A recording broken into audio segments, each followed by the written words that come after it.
Audio Jungle.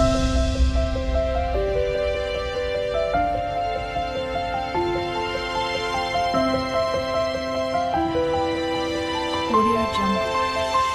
Hi నమస్తే, నా పేరు Rachitha. Welcome to autism spectrum. Last వీడియోలో మనము ఆటిజం అంటే ఏమిటి, ఆటిజం రావడానికి గల కారణాలు, లక్షణాల గురించి తెలుసుకున్నాం కదా. ఈ వీడియోలో మనము పిల్లల్లో సిట్టింగ్ టాలరెన్స్ ఏ విధంగా పెంచాలి అన్న దాని గురించి తెలుసుకుందాము. చాలామంది పేరెంట్స్ ఇచ్చే కంప్లైంట్ ఏంటంటే, మా బాబుకి ఏదైనా నేర్పించాలి అని అంటే కూర్చోలేడండి, ఎలా కూర్చోబెట్టాలి అర్థం అవ్వట్లేదు అని అంటూ ఉంటారు.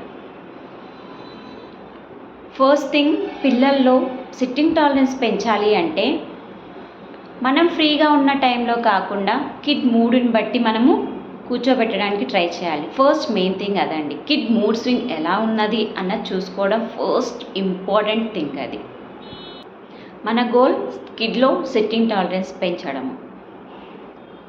ఒకేసారి మనము ఎక్కువ టైం తీసుకొని డిస్క్రీజ్ అయ్యారే అవ్వట్లేదు అని మానేయడం కన్నా ఫస్ట్ తక్కువ నుంచి ఎక్కువకి వెళ్దాం. 5 minutes, 10 minutes, 15 minutes ఇలా టైం పెంచుకుంటూ వెళ్తే కిడ్లో మనకి సిట్టింగ్ టాలరెన్స్ అన్నది కనిపిస్తుంది, రిజల్ట్ అన్నది కనిపిస్తుంది. మనకు కూడా ఒక హోప్ వస్తుంది, అరే చేయగలుగుతున్నాడు కదా, ఇంకా మంచి మంచి యాక్టివిటీస్ ఇద్దాం, ఇంకా ఎక్కువ ఎఫర్ట్ పెడదాము అన్నది మనకి మోటివేషనల్గా ఉంటుంది, ఒక సాటిస్ఫాక్షన్గా ఉంటుంది. కాబట్టి తక్కువ నుంచి పెంచుకుంటూ వెళ్తూ ఉంటే కిడ్లో మంచి ఇంప్రూవ్మెంట్ అనేది కనిపిస్తూ ఉంటుంది. కిడ్ని కూర్చోబెట్టడానికి ముందు చిన్న మసాజ్ ఇవ్వాలండి. ఎందుకు అంటే బాడీ అన్నది రిలాక్స్ అవుతుంది, తను కామ్ డౌన్ అవుతాడు. అందుకని ఇలా చిన్నగా బాడీ మసాజ్ చేయడము, హ్యాండ్స్ ప్రెస్ చేయడము, లెగ్స్ ప్రెస్ చేయడము, చిన్న చిన్న స్ట్రెచెస్ ఇవ్వడము. దీనివల్ల ఏంటంటే మోటార్ మజిల్స్ అన్నవి కాస్త రిలాక్స్ అయ్యి తన హైపర్నెస్ అన్నది తగ్గడానికి ఛాన్సెస్ ఉంటాయండి.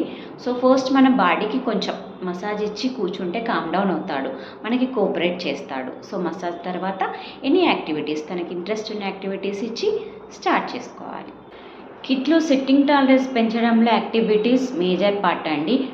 ఇక్కడ మనం చాలా జాగ్రత్తగా యాక్టివిటీస్ని చూస్ చేసుకోవాలి.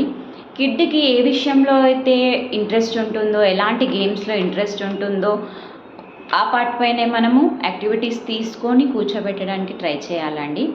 Like ring tower, peg boards, tissue papers, candle activities, blowing activities, అయితే ఏదైనా సరే దాంట్లోనే మనకి ఫైన్ మోటార్, స్పీచ్ రిలేటెడ్ ఉండేవి, ఇలాంటివి తీసుకొని మీరు యాక్టివిటీస్ చేపిస్తూ ఉండాలండి.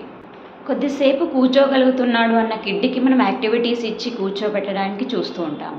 అసలు కూర్చోవట్లేదు, జంప్ చేస్తున్నాడు, పరిగెడుతున్నాడు, త్రో చేస్తున్నాడు థింగ్స్ని అన్న కిడ్ని ఎలా కూర్చోబెట్టాలి మనము? అలా హైపర్ ఉన్న కిడ్కి మనము ఏదైనా ప్లేస్లో లాక్ చేయాలి. మీన్స్ డోర్ పెట్టి లాక్ చేయడం కాదు, కార్నర్, 2 కార్నర్స్ ఇలా ఉంటాయి కదండి. కార్నర్లో మనకి మధ్యలో ఏదైనా టేబుల్, చైర్ వేస్తే ఇలా మీకు ట్రయాంగిల్ షేప్ వస్తుంది. ఇక్కడ లాక్ అయిపోతాడు కిడ్ మీకు ఈ ట్రయాంగిల్ షేప్లో. ఇక్కడ కూర్చోబెట్టామనుకోండి, తొందరగా ఎస్కేప్ అవ్వడానికి ఛాన్స్ ఉండదు. కొద్దిసేపు అయినా కూర్చొని కామ్ అవ్వడానికి ట్రై చేయించాలి మనము.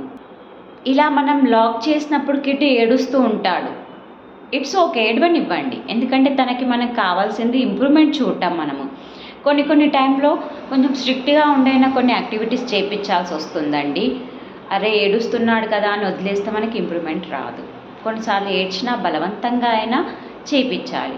ఇలా మనం కొంచెం టైం 5 minutes, 10 minutes అని పెంచుకుంటూ వెళ్తూ ఉంటే డెఫినెట్లీ రిజల్ట్ అన్నది వస్తూ ఉందండి. కొంతమంది పిల్లల్లో సెన్సరీ ఇష్యూస్ ఉంటాయి. ఈ సెన్సరీ ప్రాబ్లమ్స్ అనేవి సిట్టింగ్ టాలరెన్స్ పైన కూడా ఎఫెక్ట్ చూపే ఛాన్సెస్ ఉంటాయి. సో మనం సెన్సరీ ఇష్యూస్ పైన ఏమైనా ప్రాబ్లం ఉంటే వీటిపైన వర్క్ చేస్తూ ప్లస్ సిట్టింగ్ టాలరెన్స్ పైన కూడా వర్క్ చేస్తూ ఉంటే మనకి బెటర్ రిజల్ట్ అన్నది వస్తుంది. సిట్టింగ్ టాలరెన్స్ పైన మీకు ఏమైనా డౌట్స్ ఉంటే కామెంట్ చేయండి. నెక్స్ట్ వీక్ మరో ఇంట్రెస్టింగ్ టాపిక్తో మీ ముందుకు వస్తానండి. మరిన్ని మంచి వీడియోస్ కోసం please subscribe the channel, share చేయండి, లైక్ చేయండి. Thank you.